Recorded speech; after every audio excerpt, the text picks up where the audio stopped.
नमस्कार, स्वागत है आपका स्वामी जी यूट्यूब चैनल पर। और दोस्तों, आज हम लोग मातृ दिवस के बारे में बात करते हैं, माँ के बारे में। और कल यानी कि मई के दूसरे रविवार को अंतर्राष्ट्रीय मातृ दिवस मनाया जाता है। सभी को इस दिन की हार्दिक शुभकामनाएं। और अब की बार सभी बेटे अपनी माओं के पास होंगे, क्योंकि विदेशों से भी लोग आ चुके हैं इंडिया में। और इंडिया में भी जो विदेश के लोग थे वो शायद बाहर जा चुके हैं अपने अपने देशों में। तो माओं के लिए अब की बार का ये लॉकडाउन मुझे लगता है कि बेटों के साथ बिताने के लिए बहुत अच्छा रहेगा। और इसके लिए हम लोग अपनी माँ के लिए बोल सकते हैं कि संसार का बड़े से बड़ा महापुरुष एक माँ की कोख में ही पलता है। संसार का बड़े से बड़ा महापुरुष एक माँ की कोख में ही पलता है। माँ भगवान का वह वरदान है जो सिर्फ किस्मत वालों को ही मिलता है। दोस्तों, मैं बीच बीच में आपको कुछ बातें जरूर कहूंगा कि शायरी के साथ भाव जरूर आना चाहिए। और भाव के लिए बताया जाता है कि जिसके बारे में भी आप बोलो उसको याद करो। यानी कि अगर पिता के बारे में बोलना है तो पिता के प्रति अगर हमारे भाव हैं बहुत ही गहरे तो हम पिता के बारे में बहुत अच्छा बोल पाएंगे। यही वक्तव्य होता है, यही भाषण होता है, यही मोटिवेशनल स्पीच होता है कि भाव होना चाहिए कि दुआओं से नवाजने में पूरा जहां होती है, ऐसी ममता की प्रतिमूर्ति कहाँ होती है। दुआओं से नवाजने में पूरा जहां होती है, ऐसी ममता की प्रतिमूर्ति कहाँ होती है। खुद से खुद की पहचान करवाती है माँ, इंसान की सबसे अच्छी मित्र उसकी माँ होती है। ये मातृ दिवस की आपको हार्दिक शुभकामनाएं। और ऐसी माँ होती है।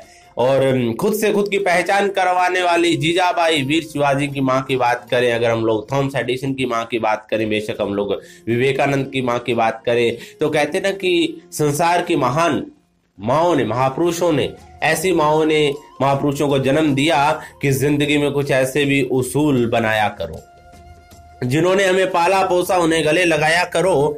जिंदगी में कुछ ऐसे भी उसूल बनाया करो जिन्होंने हमें पाला पोसा, उन्हें गले लगाया करो। हर समय दुनियादारी में ही उलझे रहते हो, कभी तो बुजुर्ग माँ बाप के संग वक्त बिताया करो। तो जिनकी आयु ज्यादा हो चुकी है, यानी कि लगभग 45-50 की हो चुकी है, और उनके माता पिता आज 80 वर्ष के हैं, 70 वर्ष के हैं, या कहेंगे कि 90 वर्ष के हैं, उनके पास बैठकर वक्त बिताना चाहिए। ठीक है, उनको भोजन देते हैं, उनको सारी फैसिलिटी हम लोग देते हैं, सुविधाएं देते हैं, कमरा बहुत अच्छा दे दिया, एसी लगा हुआ है, लेकिन उनको अपने बेटे से, बहू से कुछ आशाएं होती है कि उनके पास बैठे बात करें। करना चाहिए कि बड़े से बड़े महापुरुष को जन्म देती है माँ, इसलिए माँ धरती पर बड़ी होती है।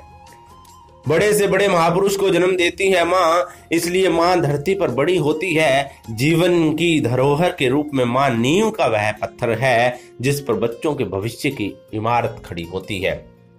बच्चों के भविष्य की इमारत माँ के विचारों से ही खड़ी होती है। अगर माँ, कहते ना, कोई भी अगर बच्चा कुछ गलत कर जाता है, बड़ा होकर कुछ गलत करता है, उसकी माँ पे ही ब्लेम आता है। अगर कोई महान कार्य करता है तो भी कहा जाता है कि इसको संस्कार, गर्भ संस्कार, पेट में भी संस्कार अच्छे मिले, बाहर भी इसको उसकी माँ ने बहुत ही अच्छे से पाला पोसा।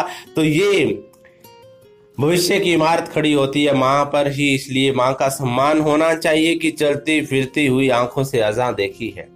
चलती फिरती हुई आंखों से अज़ां देखी है, मैंने जन्नत तो नहीं देखी है, माँ देखी है। तो माँ देखी है मैंने।